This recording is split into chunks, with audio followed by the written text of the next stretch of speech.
BJP में दो नेताओं की लड़ाई हमेशा से ही मशहूर है। उनमें से एक हैं देश के मौजूदा प्रधानमंत्री नरेंद्र मोदी, तो दूसरे हैं बीजेपी के पूर्व राष्ट्रीय संगठन महामंत्री संजय जोशी। भाजपा में ज्यादातर बड़े नेताओं के बीच कोई बड़ा संघर्ष नहीं दिखाई देता है, मगर भाजपा के ऐसे में ये दो बड़े नेताओं की बात जब सामने आती है तो इन दोनों के बीच की लड़ाई भी जाननी उतनी ही जरूरी हो जाती है। नरेंद्र मोदी तो आज देश के सबसे बड़े लोकप्रिय नेता हैं जिन्हें सब जानते हैं, मगर दूसरे नेता संजय जोशी के बारे में ज्यादा जनता नहीं जानती। संजय जोशी की पार्टी पर कितनी गहरी पकड़ थी, इस बात का अंदाजा बीजेपी की ही एक नेता गोवर्धन झड़ाफिया के बयान से लगाया जा सकता है। गोवर्धन झड़ाफिया ने बताया था कि गुजरात बीजेपी के करीब 10,000 कार्यकर्ताओं के नाम आज भी संजय जोशी को याद हैं। वो कहते हैं कि एक ही मियान में दो तलवारें नहीं रह सकती। ठीक वैसी मिसाल बीजेपी के ये दो बड़े नेता नरेंद्र मोदी और संजय जोशी की है। वो मियान गुजरात थी जहां दोनों नेताओं की तलवारें एक दूसरे पर भारी थीं। प्रधानमंत्री नरेंद्र मोदी तो आज देश के बड़े नेता हैं, प्रधानमंत्री हैं, मगर संजय जोशी संगठन के आदमी बनकर रह गए। संजय जोशी मूल रूप से नागपुर के हैं। उन्होंने नागपुर के ही सर मोक्षगुंडम विश्वेश्वरैया कॉलेज से मैकेनिकल इंजीनियरिंग की पढ़ाई की। उसके बाद जोशी ने वहीं पर करीब 6 साल तक बतौर प्रोफेसर भी काम किया। उसके बाद जोशी राष्ट्रीय स्वयंसेवक संघ से जुड़ गए। संजय जोशी संघ के उसी शाखा में स्वयंसेवक थे जहां नितिन गडकरी भी बतौर स्वयंसेवक जाया करते थे। 1990 में जोशी नागपुर से गुजरात आए। वहां उन्हें संघ के रास्ते भाजपा में लाया गया। संजय जोशी को गुजरात बीजेपी के संगठन की जिम्मेदारी मिली। उन्हें संगठन मंत्री के पद पर बैठाया गया। जब जोशी को यह जिम्मेदारी मिली थी तब नरेंद्र मोदी को ठीक उसके ऊपर यानी संगठन महामंत्री के पद पर काम करते हुए करीब 2 साल पूरे हो चुके थे। ऐसा नहीं था कि शुरुआत से ही मोदी और जोशी एक दूसरे के दुश्मन बन गए थे, मगर जब दोनों नेताओं के बीच की महत्वाकांक्षाएं टकराने लगी तब से ही इस दुश्मनी की शुरुआत हुई। दोनों नेताओं ने भाजपा के संगठन को मजबूत करने के लिए वहां काफी मेहनत की। 1993 तक गुजरात बीजेपी के अध्यक्ष शंकर सिंह वाघेला थे, जिनके नेतृत्व में ही मोदी और जोशी ने राजनीति का पाठ पढ़ा था।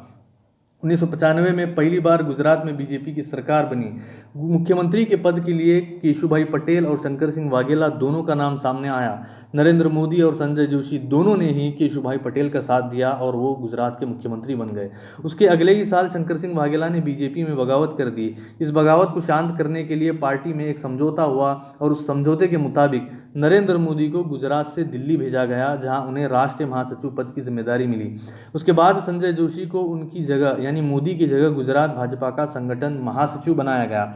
1998 तक आते आते शंकर सिंह वाघेला ने बीजेपी छोड़ दी थी और उसी वर्ष दोबारा गुजरात में विधानसभा के चुनाव हुए। बीजेपी दोबारा सत्ता में लौटी और फिर केशुभाई पटेल मुख्यमंत्री बने। कहा जाता है कि मोदी तभी वापस दिल्ली से गुजरात लौटना चाहते थे, मगर संजय जोशी ने ही केशुभाई पटेल के साथ मिलकर मोदी का गुजरात आने का रास्ता रोका था। ऐसे में इन दोनों नेताओं के बीच की दुश्मनी काफी ज्यादा बढ़ चुकी थी। 2001 में गुजरात में कई सीटों पर विधानसभा के उपचुनाव हुए थे, जिसमें बीजेपी को बड़ी हार झेलनी पड़ी। तभी केशुभाई पटेल को मुख्यमंत्री के पद से इस्तीफा देना पड़ा और फिर नरेंद्र मोदी को गुजरात का मुख्यमंत्री बनाया गया।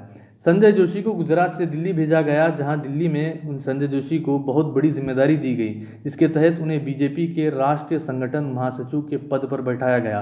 राष्ट्रीय संगठन महासचिव का पद पार्टी के राष्ट्रीय अध्यक्ष के पद के बाद दूसरा सबसे बड़ा पद होता है।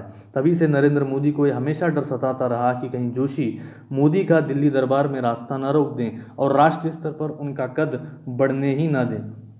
उस समय तक संजय जोशी का रुतबा पार्टी में बहुत ज्यादा बढ़ चुका था।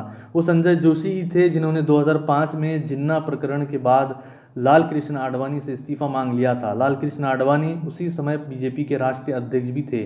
किसी भी महासचिव की यह हिम्मत नहीं हो रही थी कि वो आडवाणी से बतौर अध्यक्ष के पद से इस्तीफा ले लें। संजय जोशी ने वो किया और लाल कृष्ण आडवाणी को उनके कारण इस्तीफा देना पड़ा था। 2005 में एक कथित सेक्स सीडी सामने आई जिसमें संजय जोशी का नाम आया। इस वजह से संजय जोशी को अपने संगठन महासचिव के पद से इस्तीफा देना पड़ा, मगर बाद में जांच के बाद वो सीडी फर्जी पाई गई थी और जोशी को इसमें क्लीन चिट मिली।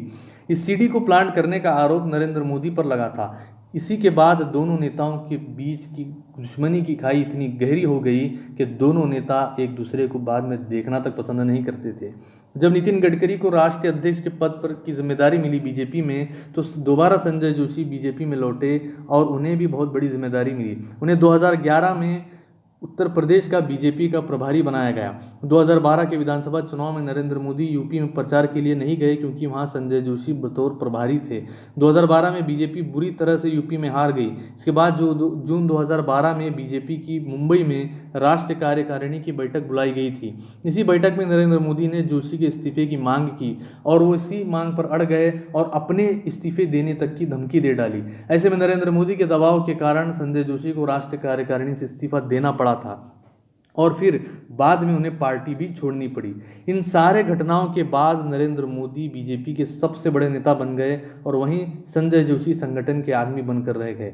राष्ट्रीय स्वयंसेवक बीजेपी और बीजेपी के कई बड़े नेता आज भी जोशी की पार्टी में वापसी की मांग करते रहते हैं। उनके पक्ष में कई बार गुजरात और नागपुर में पोस्टर भी लगाए जाते हैं जिसमें संजय जोशी की वापसी की मांग की जाती है।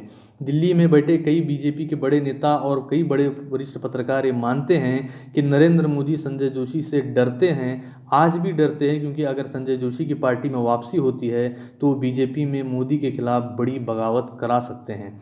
राष्ट्रीय स्वयंसेवक संघ मोदी और जोशी दोनों को पसंद करता है। संजय जोशी ने राष्ट्रीय स्वयंसेवक संघ के प्रचारक बनने के लिए शादी तक नहीं की, वो अकेले ही रहते हैं। उनके परिवार के कई लोग गुजरात में ही रहते हैं। आज भी संजय जोशी को उनके जन्मदिन की बधाई देने के लिए हजारों कार्यकर्ताओं की भीड़ उनके घर पर लगी रहती है। आम लोग भले ही संजय जोशी के बारे में कम जानते होंगे, मगर बीजेपी और आरएसएस के संगठन में उनकी काफी ज्यादा लोकप्रियता है। आज भी संजय जोशी की पार्टी में वापसी को लेकर कई नेता आवाज उठाते रहते हैं।